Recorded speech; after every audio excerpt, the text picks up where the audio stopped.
Hi all, എല്ലാവർക്കും പ്രാർത്ഥനാ തീർത്ഥത്തിന്റെ പുതിയൊരു വീഡിയോയിലേക്ക് സ്വാഗതം.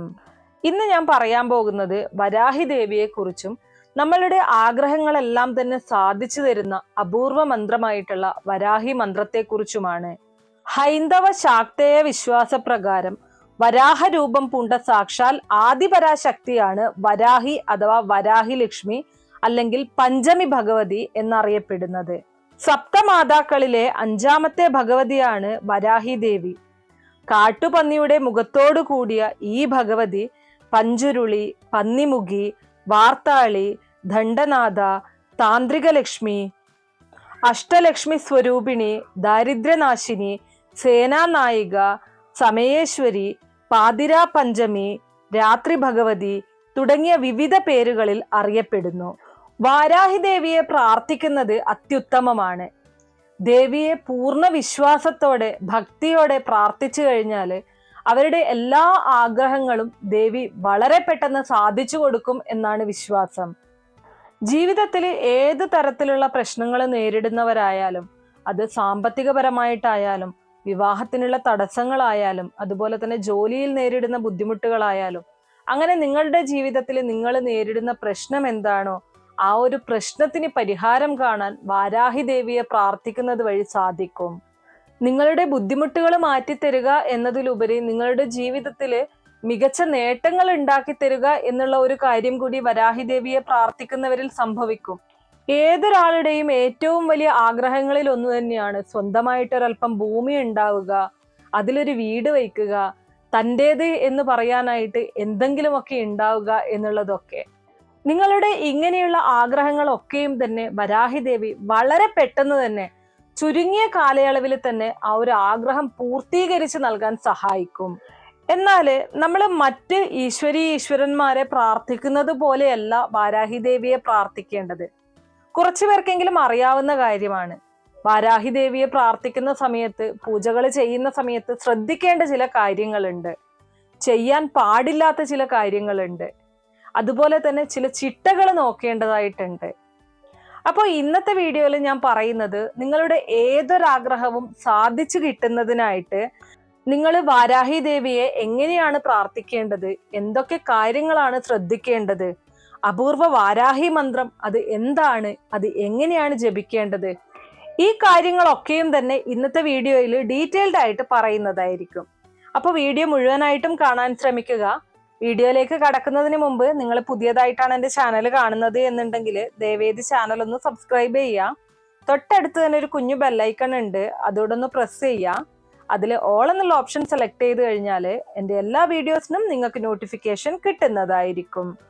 ജീവിതത്തിലുള്ള എല്ലാ തടസ്സങ്ങളും മാറുക, നമ്മുടെ എല്ലാ ആഗ്രഹങ്ങളും സഫലമാവുക എന്ന് പറയുന്നത് വളരെ വലിയൊരു കാര്യമാണ് അല്ലെ. ജീവിതത്തിൽ എല്ലാവരും ആഗ്രഹിക്കുന്നതും ആ ഒരു കാര്യം തന്നെയാണ്. അതുകൊണ്ട് തന്നെ വരാഹി ദേവിയുടെ പ്രാർത്ഥനകൾ നടത്തി കഴിഞ്ഞാൽ ഇങ്ങനെ എല്ലാ ആഗ്രഹങ്ങളും പൂർത്തീകരിക്കാനായിട്ട് സാധിക്കും എന്ന് പലരും കേട്ടുകൊണ്ട് പലരും ഇതിനായിട്ട് ഇറങ്ങി തിരിച്ചിട്ടുണ്ടായിരുന്നു ഒരു സമയത്ത്. എല്ലാ ദേവീ ദേവന്മാരെയും പ്രാർത്ഥിക്കുന്നത് പോലെ ചുമ്മാ ഇരിക്കുന്ന സമയത്ത് മന്ത്രങ്ങൾ ജപിക്കുക, അതുപോലെ തന്നെ സമയം കിട്ടുമ്പോൾ പൂജകൾ നടത്തുക, ഇങ്ങനെ ചെയ്ത ചില ആൾക്കാരും ഉണ്ടായിരുന്നു. എന്നാൽ ഇങ്ങനെയല്ല ചെയ്യേണ്ടത്. ദേവിയുടെ അനുഗ്രഹം പൂർണ്ണമായിട്ടും ലഭിച്ചാൽ മാത്രമേ നമ്മൾ ഈ പറഞ്ഞതുപോലെ നമ്മുടെ എല്ലാ ആഗ്രഹങ്ങളും സഫലമാവുകയുള്ളൂ, നമുക്ക് ജീവിതത്തിൽ ഉയർച്ചയുണ്ടാവുകയുള്ളൂ, നമുക്കെല്ലാം നേട്ടങ്ങളും ഉണ്ടാവുകയുള്ളൂ. അത്ഭുത മന്ത്രങ്ങളാണ് വരാഹി ദേവിയുടേത്. അത്ഭുത കാര്യങ്ങളാണ് ദേവിയെ പ്രാർത്ഥിക്കുന്നത് വഴി, ഭജിക്കുന്നത് വഴി ലഭിക്കുന്നത്. അപ്പോൾ അതിനനുസരിച്ച് നമ്മൾ പാലിക്കേണ്ട ചില കാര്യങ്ങളും ഉണ്ട്. ദേവിയെ പൂർണ്ണമായിട്ടും മനസ്സിലാക്കിയ ശേഷം മാത്രമേ വരാഹി ദേവിയെ പൂജിക്കാനായാലും പ്രാർത്ഥിക്കാനായാലും പാടുള്ളൂ. അതുപോലെ തന്നെ ചില മന്ത്രങ്ങളുടെ കാര്യം നോക്കിക്കഴിഞ്ഞാൽ, ചില മന്ത്രങ്ങൾ ശരിയായ അറിവില്ലാതെ തെറ്റായ രീതിയിൽ ഉച്ചരിക്കാൻ പോലും പാടില്ല. നമുക്കൊരു ഗുണമുണ്ടാവാനായിട്ട് മറ്റാരെങ്കിലും പറഞ്ഞു തന്ന ഒരു മന്ത്രം, അതിനെപ്പറ്റി ശരിയായ അറിവില്ലാതെ ജപിച്ചു കഴിഞ്ഞാൽ ഗുണത്തെക്കാളേറെ ദോഷഫലങ്ങളായിരിക്കും നൽകുക. ഒരു മന്ത്രത്തെക്കുറിച്ച് അറിയുന്ന സമയത്ത് അത് എങ്ങനെ ജപിക്കണം എന്നുള്ളത് കൂടെ മനസ്സിലാക്കിക്കൊണ്ട് മാത്രമേ നമ്മളത് ജപിച്ചു തുടങ്ങാൻ പാടുള്ളൂ. ചില മന്ത്രങ്ങൾ നട്ടുച്ച നേരത്തൊന്നും ജപിക്കാൻ പാടില്ല.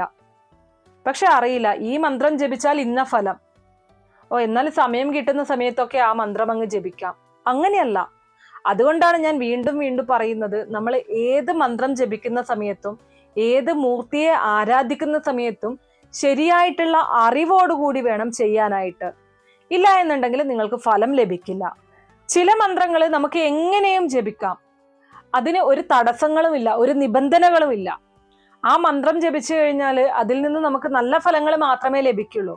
അതിനൊരു നെഗറ്റീവായിട്ടുള്ള ഇമ്പാക്ട്, നെഗറ്റീവായിട്ടുള്ള ഒരു കാര്യം ആ ഒരു മന്ത്രജപത്തിൽ ഉണ്ടാവില്ല. ആ ഒരു മന്ത്രം നമുക്ക് എപ്പോൾ വേണമെങ്കിലും എങ്ങനെ വേണമെങ്കിലും ജപിക്കാം. അതുകൊണ്ട് ദോഷമില്ല, ഗുണങ്ങൾ മാത്രമേ ഉണ്ടാവുകയുള്ളൂ. അപ്പോ ഓരോ മന്ത്രത്തിനും ഓരോ മന്ത്രത്തിൻ്റെതായിട്ടുള്ള പ്രാധാന്യമുണ്ട്. അത് തീർച്ചയായിട്ടും മനസ്സിലാക്കണം. വാരാഹി ദേവിയെ പ്രാർത്ഥിക്കാൻ തുടങ്ങുന്നതിന് മുമ്പ് ആദ്യം തന്നെ ദേവിയെ കുറിച്ച് അറിയണം. പുരാണങ്ങൾ പ്രകാരം ലളിത പരമേശ്വരിയും ഭണ്ഡാസുരനുമായി നടന്ന യുദ്ധത്തിൽ ഭഗവതിയുടെ സേനാനായികയായി വരാഹിയെ കാണാം. ഇല്ലായ്മകൾ, ദാരിദ്ര്യം തുടങ്ങിയവ പരിഹരിക്കുന്ന ലക്ഷ്മി ആയതിനാൽ ഭഗവതിക്ക് പഞ്ചമി എന്ന് പേര് ലഭിച്ചു എന്നാണ് വിശ്വാസം. മഹാവിഷ്ണുവിന്റെ വരാഹാവതാരത്തിന്റെ ശക്തിയായി വാരാഹി ആരാധിക്കപ്പെടുന്നു. മഹാലക്ഷ്മിയുടെ താന്ത്രിക രൂപമായ ഈ ഭഗവതി സർവ്വദാരിദ്ര്യവും ഇല്ലാതാക്കുന്നവളാണ് എന്നാണ് വിശ്വാസം. വരാഹരൂപം പൂണ്ട മഹാകാളി വാർത്താളി എന്നറിയപ്പെടുന്നു.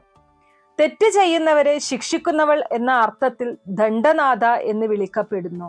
ജഗദീശ്വരിയും ആദിപരാശക്തിയുമായ ദുർഗാ ഭഗവതിയുടെ ശക്തിസേനയുടെ സർവ സൈന്യാധിപയായ യോദ്ധാവായിട്ടും വരാഹരൂപം പൂണ്ട മഹാകാളിയായിട്ടും അഷ്ടലക്ഷ്മിമാരുടെ ഐക്യരൂപമായിട്ടും കാലത്തിന്റെ അധിപതിയായ സമയേശ്വരിയായിട്ടും ഭൂമിയുടെ അധിപതിയായിട്ടും ക്ഷിപ്രപ്രസാദിയായിട്ടും ദുരിതങ്ങളെ സ്തംഭിപ്പിക്കുന്നവളായിട്ടും ഇഷ്ടവരദായിനിയായിട്ടും ഭഗവതി ആരാധിക്കപ്പെടുന്നു. ഐശ്വര്യം, വിജയം, സമ്പത്ത് എന്നിവയുടെ മൂർത്ത രൂപമാണ് വാരാഹി ഭഗവതി എന്നാണ് വിശ്വാസം. പ്രധാനമായും ശാക്തേയ ആരാധനാമൂർത്തിയാണെങ്കിലും ശൈവ വൈഷ്ണവ രീതിയിലും ബുദ്ധമതത്തിൽ വജ്രവാരാഹി എന്ന പേരിലും ഭഗവതി ആരാധിക്കപ്പെടുന്നു. ഭഗവതിക്ക് ഏറ്റവും പ്രാധാന്യമുള്ള ദിവസമാണ് പഞ്ചമി തിഥി. ഭഗവതിയെ ആരാധിക്കുന്നവർ സ്ത്രീകളെ ബഹുമാനിക്കുകയും അംഗീകരിക്കുകയും ചെയ്യേണ്ടതുണ്ട്. വാരാഹി ഭക്തർ സ്ത്രീകളോട് ഒരിക്കലും മോശമായി പെരുമാറാൻ പാടില്ല എന്നാണ് ആചാരം. സ്ത്രീകൾ സന്തോഷിക്കുന്ന ഇടങ്ങളിൽ ഭഗവതിയുടെ അനുഗ്രഹം ഉണ്ടാകുമെന്ന് വിശ്വസിക്കപ്പെടുന്നു. ശക്തി സ്വരൂപിണിയായ വാരാഹി പൊതുവെ ഉഗ്രമൂർത്തിയായും ക്ഷിപ്രപ്രസാദിയായും കണക്കാക്കപ്പെടുന്നു. വാരാഹിയെ ആരാധിക്കുന്നവർക്ക് സമ്പത്ത്, ഉയർച്ച, ശത്രുദോഷ ശാന്തി, ആഗ്രഹപൂർത്തി എന്നിവയാണ് ഫലം. രാത്രിയാണ് വാരാഹി ദേവിയെ ആരാധിക്കുന്നത്. പഞ്ചമി തിഥിയിലെ രാത്രി വാരാഹി ദേവിക്ക് അതിവിശേഷമാണ് എന്നും വിശ്വാസമുണ്ട്. ഞാൻ പറഞ്ഞതുപോലെ പഞ്ചമി തിഥി വിശേഷ ദിവസമാണ്. ഈ പഞ്ചമി തിഥി എന്ന് പറയുന്നത് വെളുത്തവാവ്, അതായത് പൗർണമിയും കറുത്തവാവ് അമാവാസിയും കഴിഞ്ഞു വരുന്ന 5ാമത്തെ ദിവസത്തെയാണ് പഞ്ചമി എന്ന് പറയുന്നത്. മാസത്തിലെ ഈ 2 ദിവസവുമാണ് വാരാഹി ദേവിയെ പൂജിക്കാനും പ്രാർത്ഥിക്കാനും ഏറ്റവും നല്ല ദിവസമായിട്ട് കരുതപ്പെടുന്നത്. അതുപോലെ തന്നെ ചൊവ്വ, വെള്ളി, ശനി ദിവസങ്ങളും ദേവിക്ക് പ്രധാനപ്പെട്ട ദിവസങ്ങൾ തന്നെയാണ്. ഇനി അടുത്തതായിട്ട് ഈ ദേവിയെ ഭജിക്കാനുള്ള ഏറ്റവും ഉത്തമമായ സമയം എന്ന് പറയുന്നത് രാത്രിയാണ്. അതുപോലെ തന്നെ രാവിലെ ബ്രഹ്മമുഹൂർത്തത്തിൽ പ്രാർത്ഥിക്കുന്നതും വളരെ ഉത്തമമാണ്. ഇനി അടുത്തതായിട്ട് മന്ത്രങ്ങളെ കുറിച്ച് നോക്കാം. ഏതൊക്കെ മന്ത്രങ്ങളാണ് നമുക്ക് ജപിക്കാൻ സാധിക്കുക എന്നുള്ളതാണല്ലോ ആദ്യം തന്നെ അറിയേണ്ടത്. ഈ വരാഹി ദേവിയെ പ്രാർത്ഥിക്കുന്നവര്, കഴിഞ്ഞ ദിവസം എനിക്കൊരു അമ്മ മെസ്സേജ് ചെയ്ത് ചോദിച്ചിട്ടുണ്ടായിരുന്നു, വജ്രകോശം എന്ന് പറഞ്ഞു കഴിഞ്ഞാൽ അതൊരു മന്ത്രമാണോ, ഞാൻ ആ ഒരു മന്ത്രമാണ് ഉരുവിടുന്നത് എന്നുള്ളത്. വജ്രകോശം എന്ന് പറയുന്നത് മന്ത്രമല്ല. ആ മന്ത്രം പൂർത്തിയാവണം എന്നുണ്ടെങ്കിൽ അതിലേക്ക് നമ്മൾ ഓം ഹ്രീം വജ്രകോശായ നമഃ എന്ന് മുഴുവനായിട്ടും ചൊല്ലേണ്ടതുണ്ട്. ഇനി ഈ ഒരു മന്ത്രം തന്നെ നിങ്ങളുടെ ആഗ്രഹ സാഫല്യത്തിനായിട്ടാണ് എന്നുണ്ടെങ്കിൽ ഓം ഹ്രീം വജ്രകോശായ നമഃ എന്ന് ജപിക്കാവുന്നതാണ്. ശത്രുദോഷ പരിഹാരത്തിനായിട്ടാണ് നിങ്ങൾ ഈ മന്ത്രം ജപിക്കുന്നത് എന്നുണ്ടെങ്കിൽ ഓം ഹ്രീം വജ്രഘോഷായ നമഃ എന്ന് വേണം ജപിക്കാനായിട്ട്. ഇനി നിങ്ങൾക്ക് ഏതെങ്കിലും തരത്തിലുള്ള ആരോഗ്യ പ്രശ്നങ്ങളുണ്ട്, അസുഖങ്ങളിൽ നിന്ന് മുക്തി നേടാനായിട്ടാണ് നിങ്ങൾ ഈ ഒരു മന്ത്രം ജപിക്കുന്നത് എന്നുണ്ടെങ്കിൽ ഓം ഹ്രീം വജ്രകേശായ നമഃ എന്ന് വേണം ജപിക്കാനായിട്ട്. പൊതുവെ നിങ്ങൾക്ക് നിങ്ങളുടെ ആഗ്രഹ സാഫല്യത്തിനായിട്ടാണ് ജപിക്കുന്നത് എന്നുണ്ടെങ്കിൽ ഓം ഹ്രീം വജ്രകോശായ നമഃ എന്നുള്ള മന്ത്രം ജപിച്ചാൽ മതിയാകും. ഇനി ഈ മന്ത്രങ്ങൾ ജപിക്കുന്ന സമയത്ത് നമ്മൾ ശ്രദ്ധിക്കേണ്ട കാര്യങ്ങൾ എന്തൊക്കെയാണ്? എങ്ങനെയാണ് നമുക്ക് ഈ മന്ത്രം ജപിക്കാനായിട്ട് സാധിക്കുക? ചിലരെങ്കിലും പറയാറുണ്ട് കുളിക്കാതെയും നമുക്ക് സമയമുള്ള സമയത്തൊക്കെ മന്ത്രങ്ങൾ ജപിക്കാമെന്നുള്ളത്. മന്ത്രത്തിൻ്റെതായിട്ടുള്ള രീതിയിൽ ജപിക്കുമ്പോൾ നമ്മൾ പാലിക്കേണ്ട ചില ചിട്ടകളുണ്ട്. കുളിച്ച് ശുദ്ധിയായി ശുഭവസ്ത്രങ്ങൾ ധരിച്ച് മാത്രമേ മന്ത്രജപം തുടങ്ങാൻ പാടുള്ളൂ. ഇനി ഈ മന്ത്രങ്ങൾ രാത്രി സമയത്താണ് ഏറ്റവും കൂടുതൽ ജപിക്കേണ്ടത്. രാത്രി ഒരു 9 മണി മുതൽ 12 മണി വരെ നിങ്ങൾക്ക് ഈ മന്ത്രം ജപിക്കാവുന്നതാണ്. ഇല്ല എന്നുണ്ടെങ്കിൽ ബ്രഹ്മമുഹൂർത്ത സമയത്ത് ജപിക്കാവുന്നതാണ്. അതല്ലാതെ മറ്റു സമയങ്ങളിലൊന്നും തന്നെ ഈ ഒരു മന്ത്രം ജപിക്കാനായിട്ട് പാടില്ല. ഇനി ബ്രഹ്മമുഹൂർത്തത്തിലാണ് നിങ്ങൾ മന്ത്രങ്ങൾ ജപിക്കുന്നത് എന്നുണ്ടെങ്കിൽ ഒരു 4 മണി മുതൽ 6 മണിക്കുള്ളിലായിട്ടൊക്കെ നിങ്ങൾക്ക് ഈ മന്ത്രം ജപിക്കാം. ആ സമയത്ത് വീട്ടിൽ ഒരു നിലവിളക്ക് തെളിയിച്ച് അതിൻ്റെ മുന്നിൽ ഇരുന്ന് വേണം മന്ത്രം ജപിക്കാനായിട്ട്. പിന്നെ മന്ത്രം ജപിക്കുമ്പോൾ ശ്രദ്ധിക്കേണ്ട മറ്റൊരു കാര്യം, ഒരു കാരണവശാലും നിങ്ങൾ ശുദ്ധിയില്ലാത്ത സ്ഥലത്തോ വൃത്തിയില്ലാത്ത സ്ഥലത്തോ നിലത്തോ ഇരുന്നു കൊണ്ട് മന്ത്രങ്ങൾ ജപിക്കാനായിട്ട് പാടുള്ളതല്ല. മന്ത്രങ്ങൾ ജപിക്കുന്ന സമയത്ത് ഒരു പീഠത്തിലോ അല്ലെങ്കിൽ പൂജാ മാറ്റുകളൊക്കെ കിട്ടും, ആ ഒരു മാറ്റിലോ ഒക്കെ ഇരുന്നു കൊണ്ട് വേണം മന്ത്രജപം തുടങ്ങാനായിട്ട്. ഒരു കാരണവശാലും നിങ്ങൾ നിലത്തിരുന്ന് മന്ത്രം ജപിക്കരുത്. ഞാൻ മുന്നേയുള്ള വീഡിയോസിലും ഈ ഒരു കാര്യം പറഞ്ഞിട്ടുണ്ട്. നമ്മൾ പ്രാർത്ഥിക്കുന്ന മൂർത്തിയെ അപമാനിക്കുന്നതിന് തുല്യമാണത്. 108 തവണ ഈ ഒരു മന്ത്രം ജപിക്കാനായിട്ട് ശ്രമിക്കുക. കുറഞ്ഞത് 108 തവണ ജപിക്കുക. ഇനിയിപ്പോ 108 തവണ ജപിക്കാൻ സാധിക്കുന്നില്ല എന്നുള്ളവർക്ക് 3 തവണയും ജപിക്കാം. പക്ഷെ നമ്മുടെ ആഗ്രഹം പൂർത്തിയാകണമെങ്കിൽ, അതിന് വളരെ പെട്ടെന്ന് ഒരു ഫലപ്രാപ്തി ഉണ്ടാകണം എന്നുണ്ടെങ്കിൽ കുറഞ്ഞത് 108 തവണ തന്നെ ജപിക്കാനായിട്ട് ശ്രമിക്കുക. എണ്ണാൻ ബുദ്ധിമുട്ട് കൊണ്ട് പലരും 15 മിനിറ്റ് മന്ത്രം ജപിക്കുന്നു, 10 മിനിറ്റ് മന്ത്രം ജപിക്കുന്നു, അരമണിക്കൂർ ജപിക്കുന്നുണ്ട്, അപ്പോൾ 108ലും കൂടുതലാവുമല്ലോ, ഇങ്ങനെയൊക്കെ പറയാറുണ്ട്. എന്നാൽ നിങ്ങൾ ഇങ്ങനെയൊന്നും ചെയ്യാൻ നിൽക്കണ്ട. ഒന്നുകിൽ ജപമാല പിടിച്ച് കൗണ്ട് ചെയ്തുകൊണ്ട് മന്ത്രം ജപിക്കാവുന്നതാണ്. 108 മണികളുള്ള ജപമാല പിടിച്ചുകൊണ്ട് മന്ത്രജപം നടത്താം. അതല്ല എന്നുണ്ടെങ്കിൽ ഒരു 108 പൂക്കൾ എടുത്തു വെച്ച് ഓരോ പൂക്കളും അർപ്പിച്ചുകൊണ്ട് ചെയ്യാവുന്നതാണ്. ഇനി അതിനും സാധിക്കാത്തവർക്ക് നമ്മുടെ വീട്ടിലുള്ള കടലമണിയോ പട്ടാണിക്കടലയോ അങ്ങനെ എന്തെങ്കിലുമുള്ള ഒരു വസ്തു എടുത്ത് 108 എണ്ണം കൗണ്ട് ചെയ്ത് വെച്ച് നമുക്ക് ഇതിൽ നിന്ന് ഓരോന്നും എടുത്ത് മറ്റൊരു പാത്രത്തിലേക്ക് മാറ്റിക്കൊണ്ട് കൗണ്ട് ചെയ്ത് അത് കംപ്ലീറ്റ് ചെയ്യാവുന്നതാണ്. ഇനി നമ്മുടെ ആഗ്രഹങ്ങളൊക്കെയും പെട്ടെന്ന് സാഫല്യമായി കിട്ടാനായിട്ട് നമുക്ക് ജപിക്കാൻ സാധിക്കുന്ന വാരാഹി ദേവിയുടെ മറ്റൊരു മന്ത്രം എന്ന് പറയുന്നത് ഓം ഹ്രീം ഉഗ്രവാരാഹേ ഭദ്രഘോഷേ കാമേശി കാമവരദേ നമോ നമഃ. ഈ മന്ത്രം വളരെ പവർഫുൾ ആയിട്ടുള്ള ഒരു മന്ത്രമാണ്. ഇത് ദിവസവും നിങ്ങൾ 148 തവണ ജപിക്കണം. ഈ മന്ത്രം 148 തവണ ജപിച്ചു കഴിഞ്ഞാൽ ഉറപ്പായിട്ടും നിങ്ങൾ മനസ്സിൽ വിചാരിക്കുന്ന ആ ഒരു ആഗ്രഹം നടക്കും. 2 കൈകളും കൂപ്പിക്കൊണ്ട് ഈ മന്ത്രം ജപിച്ചു കഴിഞ്ഞാൽ അത്യുത്തമമാണ്. വലത് കൈയുടെ മോതിര വിരലില് നിങ്ങൾ ഒരൽപ്പം കുങ്കുമം കൂടെ തൊട്ടുകൊണ്ട് ഈ ഒരു മന്ത്രം ജപിച്ചു നോക്കിക്കോളൂ. 100% ഉറപ്പായിട്ടും ന്യായമായിട്ടുള്ള നിങ്ങളുടെ ഏതൊരാഗ്രഹവും വളരെ പെട്ടെന്ന് തന്നെ സഫലമാകും. ഇനി ദേവിയെ പ്രാർത്ഥിക്കുന്ന സമയത്ത് നിങ്ങൾ ഒരിക്കലും ചെയ്യാൻ പാടില്ലാത്ത ഒരു കാര്യമുണ്ട്. എന്താണെന്നറിയോ? മറ്റൊരാൾക്ക് ദോഷം വരണേ എന്ന് ഒരു കാരണവശാലും വാരാഹി ദേവിയോട് പ്രാർത്ഥിക്കാൻ പാടില്ല. മറ്റൊരാൾക്ക് ബുദ്ധിമുട്ടുണ്ടാകണേ, അവർ നശിച്ചു പോകണേ എന്ന് ഒരു കാരണവശാലും ദേവിയോട് പ്രാർത്ഥിക്കരുത്.